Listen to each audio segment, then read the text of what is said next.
most people do not lose weight on the carnivore priming protocol in my experience. So I've waited over a year to talk about this, the carnivore priming protocol. And I'm going to go through the whole bloody thing because I spent a year wanting to talk about this and it's pissing me off. So my best video to date is a video on the carnivore priming protocol. Nonetheless, in my experience working with over 400 carnivores, probably close to 500 at this point, I found it largely ineffective. I'm debating or contending the idea of the protocol itself and its effectivity. So about 2.5 years in, I tried the carnivore priming protocol, and that was into my carnivore diet, lifestyle way of eating. So I was fully transitioned into carnivore diet at that point. Now, just prior to my spinal fusion surgery, maybe a few weeks before, I actually was suggested to try it. And there was no caveat, no nuance, no individualism, no, but maybe you need to do this or that, nothing like that whatsoever at all. Zero. Zilch. It is on record. During that time, I lost sleep. I felt like crap. And the sleep was a big one for me. I'm not someone that can afford to lose sleep. And I felt just terrible overall because of the advice I was given. Now, when you have a spinal surgery, it is the second most painful and probably one of the most abrasive surgeries you can possibly have. So I was going into it on the back foot. I was handicapped prior to being handicapped because of the carnivore priming protocol. Caveat. I'm not trying to be a bombastic, sensationalistic, scaremongering person like a certain person in the nutrition space online, but I'm trying to provide a scientific and measured approach towards improving body composition and health outcomes. Anyone that's been following my channel for a while knows that my mantra, my slogan is aligning physique goals with positive health outcomes. And it has been this since day one. Check out my site at compositionconsultant.com, where your journey to peak performance and optimal health begins. With a degree in human nutrition and over 15 years of training experience, I've guided more than 400 carnivores to not just meet, but exceed their physique and performance goals. Through personalised consultations, comprehensive ebooks and dedicated coaching, I'm here to ensure your success. Join the ranks of those who have transformed their lives. It's time to align your physique goals with positive health outcomes. Anyway, this is the critical look. So the definition, as defined by Coach Nazon, is to eat only animal-based products, primarily meat, for a specified period of time. I believe it's usually 2 to 3 weeks. Depends. They say try and do it for as long as you can. Fair enough. The guidelines have to be broad because they're guidelines. That's what guidelines are. Anyway, you have to typically eat 3 meals per day. 3 square meals, as much as you can, pretty much until you're completely stuffed. And some people can conclude their meal with coffee as a dessert, as defined by Raymond. That's what he said. I don't know. I can't remember why he said that, but that's what it is, basically, according to him. Anyway, the goals are to reset the metabolic rate, get the metabolic processes back to normal, reduce inflammation over time using the feasting fasting protocol, then reduce cravings. So the idea is that you only eat animal food, so you get used to it and your mind thinks, okay, this is what I need to eat. The idea is you can upregulate your metabolic processes so you can digest more meat as time goes on, and also fast for longer as time goes on. Now, obviously, eating a carnivore diet simplifies the process because you're just eating a few foods. So it's great you're eating nutrient-dense foods, you're eliminating all the crap from your diet. But there are pros and cons to it. I'm going to go through all of them. So obviously, the nutrient density side of it are very good. Can't fault that. No problems there. Potential weight loss, maybe. Not for most. Not for most. Most people do not lose weight on the carnivore priming protocol, in my experience. And I'm going to go through all this at the end in my own little bit. So just stay tuned if you're listening and thinking, this guy's an idiot. Who's he talking about? Bollocks. Listen to the end of the video. Anyway, inflammation reduction, as I said earlier. Simplicity, simple stuff works. Don't change your plan, it doesn't work. But I've got some problems with it. I'm going to go through them just right now. So you could potentially be actually causing nutrient deficiencies because of it, especially if you're doing the coffee with the meals. Some people, perhaps that's something that gives them intestinal permeability. Perhaps it reduces the absorption of foods that they're taking in. Now, one thing that I've noticed with everyone that I've spoken to pretty much is your digestion goes to crap. Quite literally, you're literally crapping all the time because you're putting an enormous bolus of food through your digestive system, which is more than what it can tolerate at that given time. I understand the point of it, the metabolic reset side of it, but there's much less abrasive, more sensible approaches. And I'm all about finding sensible approaches to bigger problems. They try it because they've seen, I don't know who, because I'm just talking out my arse here, but say it was carnivore cat, for example, and say she weighed 700 pounds. Yeah, put anyone on a plan where they weigh 700 pounds, they're going to lose weight. If they just restrict their food, they go from eating, I don't use calories as a metric, but say 10,000 labeled food calories of Skittles and Mars bars to eating 5,000 calories. Some people do consume that much when they're doing a priming protocol of meat. They're going to lose fat. They're going to lose weight, especially if they're 600-700 pounds. That's not a surprise. Now, the next point, the gut microbiome impact, which I've alluded to already. Putting in several kilos of food in your digestive system, or at least your gut typically holds about 400 to 500 milliliters at one given time without stretching it, is probably deleterious to your gut. Now, all that food has to be digested. It will take longer. You'll be backed up. You'll be stuffy breathing. If your gut is that big, guys, it's not hard to understand. If your gut is that big, you put that much food in it, where's it going to go except down or up? Not ideal. If you can't breathe, you've got asthma, you've got heavy musculature or just excess over fatness, body fat, then you're going to struggle to sleep because you can't breathe because all that space your gut is filled to fuck. It's stupid. It's not sensible. Now, obviously, there's different concerns relating to monotony. I suggest people just eat a mixed animal foods diet, which is, I believe, what they advocate as well, which is great. It kind of reminds me on the force feeding practices they use for short periods for, animals, foie gras, to give them fatty liver so people can consume it. It just reminds me of that. You're giving an over-fat animal more and more food and stuffing it to death, giving it a very poor quality of life. So, in essence, you're basically raising animals to live a shit life. Now, I know this is only for 2 to 3 weeks, but if you had a choice between living comfortably, going to bed, maybe holding an extra 10 pounds, but, sleeping all right, things going all right, you'll eventually get to your end point in your carnivore way of eating. Most of these people that try this, I know this because I actually signed up, I bought the membership, and I, looked for the line. They've been doing it for like 3 months.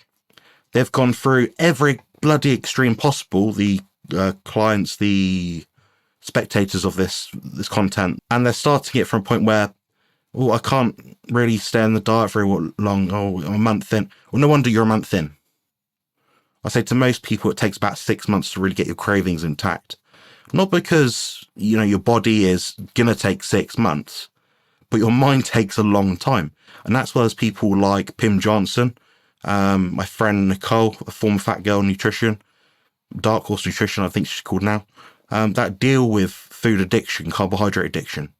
They're sensible people to talk to, much, much more so than trying out these extreme protocols. Now, there are sometimes cases where you do an extreme protocol for extreme results. Bodybuilding, maybe fasting, dry fasting, water fasting, if you're significantly over fat. There's even a case to be made for the use of GLP-1 agonists for significantly over fat people. If someone's going to drop dead within about a month, they continue the way of eating, but they have a choice to actually reduce their food intake because they've taken a substance which not ideal. Maybe everything else isn't working. Maybe the carnivore diet isn't working, so therefore they have to take GLP-1 agonists. The drugs are quite effective nowadays, so you'd always find some mechanistic data saying, oh, it's bad. Yeah, every drug is bad. There's side effects to every drug. But what's going to give people longevity, health span, lifespan, body composition changes? That's what we're looking at here. Next point. Now, many individuals, especially the women that I notice, report disrupted sleep. Women typically cannot eat as much as men, and they do have more sensitive systems, more sensitive hormonal profiles. So the sleep problems, overall malaise, digestive distress, emotional fluctuations, which can happen when people transition quickly through diets. Gut microbiome changes itself, renews itself every 3 weeks approximately for most people. So if you're going from one diet to the next, to the next, to the next every couple of weeks, you're going to feel like shit. I don't care if it's carnivore or not. Most people will feel like crap if they're going from a fat-based diet to carbohydrate-based diet, or vice versa. There's always a sensitivity adaptation process that takes place. Now, the other thing I do have to mention is the lack of monitoring, which goes back to what I said. I was told to do it, or strongly suggested to do it, without any monitoring. No sort of, how's it going? No, they didn't give a crap about me. Not a representation of who they are as people, necessarily, but I'll say there's no follow-up, no contingency. Try this, see ya, bye. Didn't help me, okay. But because people like me sort of think, oh, well, for some people, yeah, sort of go through the roses and smell the flowers and just get on with it and forget. No, I'm not forgetting about it. This is a bad experience and I suffered for it. And so did many of my clients.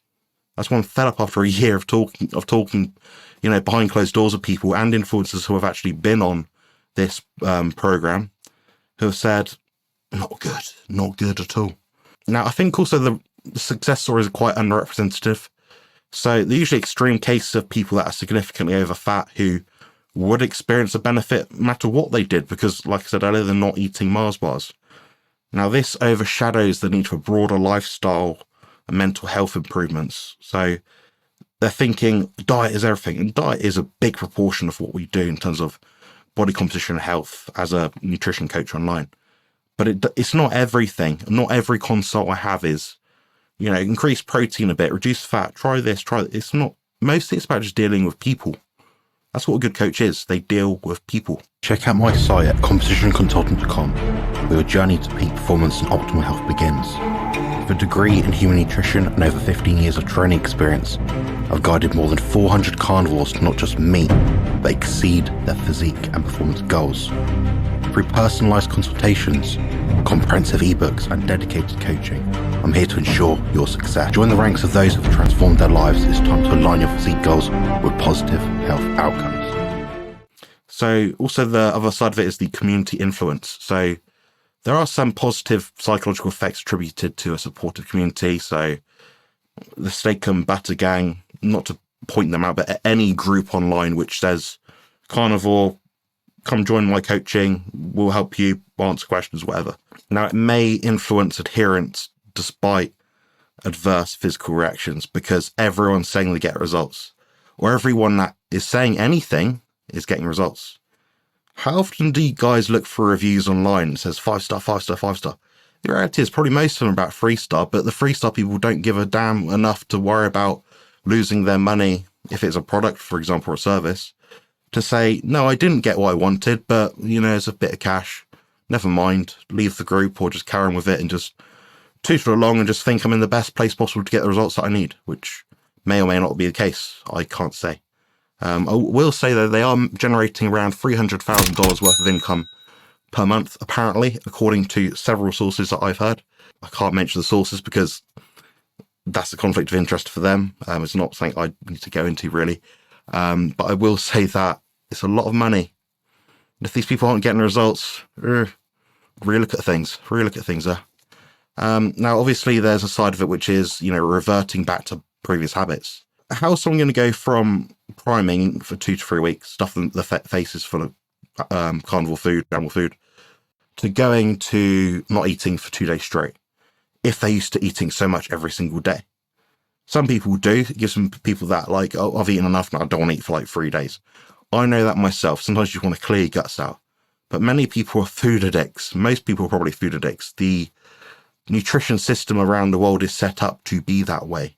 I spoke with Dr. Joan Ifland roughly a year or so ago, and she's like, you know what, guys, it's not your fault. The food system is the way it is, and it's made to serve them, not you. It's made to work against you. So I completely understand people that cannot stick to, the fasting, feasting, rolling 48s, or, whatever they call it.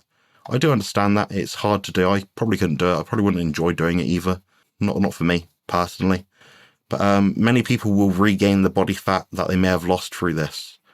Now, what happens when you can't sustain alternate day fasting or rolling 48s dictated by this protocol? What happens then? You fall off, or do you do a different thing? Do you do the sardine fast? Do you eat a stick of butter a day? What do you do then? These things are bracketed time span things. Next, like cycles. Now, coming from me as a bodybuilder, yeah, there's obviously cycles to things in case of you go through a fat loss phase and a gaining phase, but these things aren't every like 2 weeks this, 2 weeks this, 3 weeks. They're like you're going at it trying to gain muscle mass for 2 to 3 years straight. For example, ketogenic bodybuilder Robert Sykes, my good friend, he's a natural bodybuilder and he's looking to compete in a couple of years' time. He's not going to make the progress he wants if he's chop and changing all the time. So what he's doing right now is effectively trying to gain some lean muscle mass, just temper things as they go on, then make the small changes needed to continue with the results that he wants, and then look at his results, look at his objective and subjective markers, reassess, is the intervention working, yes or no? No, okay. Next thing, I don't know, lose body fat. How is he going to do that? I'm going to do a 2-week thing of this, then I'm going to increase it by this when I've reached this goal. But these bracketed time spans don't work. They have to have a loose guideline. It works better. Some people might need 2 days of priming. Some people might need, I don't know, I think Coach Deck said she did it for 2 months or something, or she ate an enormous amount of food, something like that. But there's people on either end of the bell curve, and that's what I'm not a fan of. Those people are getting forgotten about. I don't like it. Not a fan. Now, there's going to be special cases, as I know, people that have made this far into the video. Thank you. I appreciate that. Many people will not, and they'll just say in the comment section below, yeah, but Professor Bart K did it, and Coach Stephen Thomas did it, and yeah, a select few other influencers did it. Great. You know, I'm friends with these people. They're great people. I have no doubt that they're telling the truth. They're honest people. However, they did have the advantage of proper explanation, which I didn't have, and they had the guidance through coaching, and they possess a deeper understanding of physiology compared to the average individuals attempting this without similar support. So to people who are likely to comment saying, I did it and it worked great, well, excellent. I'm progression and results focused, and that's good for you. However, as an actual certified, real life, backed up, can legitimize it, nutrition coach, amongst other accreditations to my name. Apologies for the appeal to authority, but people are going to say, yeah, but you don't know what to talk about. Well, I've built the body. I've got the accreditations, I've got the certifications, and I've got testimonials to back it up. So what more do you want? If my word isn't good enough, move on to the next video, listen to someone else. I'm an idiot. There we go. I've said it. I'm an idiot. I don't know what I'm talking about. Now, I can wholeheartedly tell you that I do have an ethical and moral obligation to show people the full side of the story. So that's why I'm going through all of this. The same way I'm a bit of an advocate for high protein intake, typically for most people. However, there's always a client-centered approach regardless. So you may have heard the phrase, something like the squeakiest wheel in a bike is the one that gets oiled first, or the voice that shouts loudest gets heard the most, something like that. And this is true for the carnivore movement. So you'll see these guys in the videos, in the live stream, in the Q&A, in a chat, interview, you know, what's his name? Carnivore Cat, whoever her name is. These are fictional people. I don't actually know if there is a real person. But they'll go on video and say, I've lost 500 pounds. Great. That's good to hear. I'm not against that at all. But I will say that generally these are challenges and protocols that are over the top and have been largely pied off by silent observers and participants like myself, at least until now, due to its potentially ill effects. Now, I've got more critiques on the protocol. I'll just summarize it really just by saying the carnivore priming protocol oversimplifies a complex issue by focusing narrowly on diet while disregarding broader health, lifestyle, and psychological factors which are essential for a sustained and healthy well-being. So what's my solution to this? Is it something I sell? Do I have a book for this? Yeah, I do have a carnivore bodybuilding beef up guidebook. It's £10, guys. You'll get much more out of that than you'll probably get through 12 months of virtually any program online. It's all up to date and it is well researched, and it's been written by 2 people that are qualified professionals in the field of nutrition and exercise physiology. Check out my site at compositionconsultant.com, where your journey to peak performance and optimal health begins. With a degree in human nutrition and over 15 years of training experience, I've guided more than 400 carnivores to not just meet, but exceed their physique and performance goals. through personalised consultations, comprehensive ebooks and dedicated coaching, I'm here to ensure your success. Join the ranks of those who have transformed their lives. It's time to align your physique goals with positive health outcomes. Now, my approach to this would be a leptin reset protocol. Not for everyone. Again, nothing is for everyone, but it is a good idea for a lot of people. So this effectively from Dr. Jack Kruse, he essentially made it. I do have his book, which I paid for. I read through it all. Basically, long story short, it's a way to optimize leptin sensitivity to regulate hunger, metabolism, and energy balance. Emphasize nutrient-dense foods, regular meal timing, and holistic lifestyle changes to support metabolic health. Basically, what it does is it emphasizes metabolic health through hormonal pathways. So you're going to get balanced nutrition, optimized gut health. You're adding in the biosphere side of it. So the blue light blocking, the appropriate sunlight exposure in the morning, eating early, resetting leptin, all that sort of thing, getting enough protein in, giving your body that signal that it feels full. And yeah, I mean, you're not going to feel stuffed after doing this for 2 weeks, like the priming protocol, but it'll work eventually. That's the point. The point isn't how quickly can you get from A to B. It's how effectively you can get there, but sustain it. It's not about quick fixes, guys. Also, some people may need to drop out coffee from the diet if they're following the priming protocol. So, loosely speaking, the diet is individual. Some people tolerate it, some people don't. I'd say most people do, so I'm not really against that advice, but that's just me. Also, just because the protocol is animal-based or carnivore, it doesn't mean that the foods consumed are innocuous to the intestinal barrier. So the reason that I say this is through clinical data from Paleomedicina, they've actually found that if they somewhat restrict food volume in terms of the mass of food, they facilitate appropriate zonulin levels that can be used as a measure for intestinal permeability, i.e. stuffing your face with too much food probably isn't good for your gut wall. Also, this approach, leptin reset, a bit more flexible. Again, I don't sell a book on it, so I'm not trying to profit from this. I'm just trying to give you guys good information, and that's sincerely the truth. Also, it's more holistic. It addresses the diet, sleep patterns, stress management, physical activity, and just allows a comprehensive array of health benefits, in my opinion. Now, it also provides a middle ground where, it's kind of like you're not going to get the slow, arduous approach or reverse dieting that Robert Sykes, my friend, uses. But also at the same time, you're not using something so abrasive and quick fixy, It's kind of like a middle ground. So I'm more of a fan of that. And I think it will probably serve the whole bodily system a bit better, just because it implements lots of different cogs, which can be tuned as you need based on what you find most effective. So the leptin sensitivity side of it, science to support my claims. The research does support the role of diet and lifestyle in enhancing leptin sensitivity, which is crucial for appetite regulation and weight management, which means carnivore diet, sunlight exposure, appropriate stuff, blue light blocking glasses, all that sort of thing after dark, usual stuff. Also, the evidence actually indicates that a diverse whole animal food diet is probably better. So some people will try this priming protocol with a lion diet, unknowingly, not knowingly, they might not know it, and they're eating just one food. Now, eating 6 kilos of beef in one day probably isn't much fun. Well, I don't know. That's just my own kind of subjective feel to it. I personally wouldn't want to do that. Some people will do it, and that's fine, but very limited, guys. But virtually no one follows the carnivore lion diet online that I speak with personally through consultations. Very few, maybe a handful of people I've met over the past couple of years, so not many people at all. More of a fan of the animal-based kind of mixed animal food diet, really. So just to conclude this whole talk, really, so the carnivore priming protocol does offer some short-term benefits, i.e.